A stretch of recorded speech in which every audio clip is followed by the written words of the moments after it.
Document object model अर्थात Dom की हो।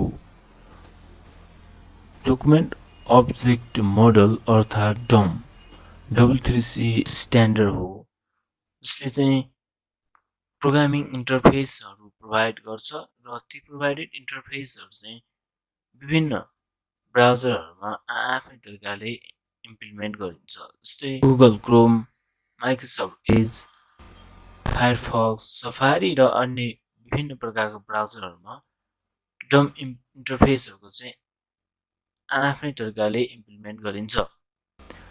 यो त थियो डकुमेन्ट अब्जेक्ट मोडल भनेको के हो भन्ने बारे।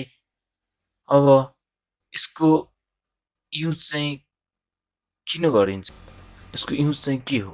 डाइनामिक कन्टेन्टहरू रेन्डर गर्न, एलिमेन्टहरूलाई एड गर्न, रिमुभ गर्न, डाइनामिक स्टाइलहरूलाई एड गर्न, एनिमेसनहरूलाई एड गर्न डमको युज गर्ने गरिन्छ।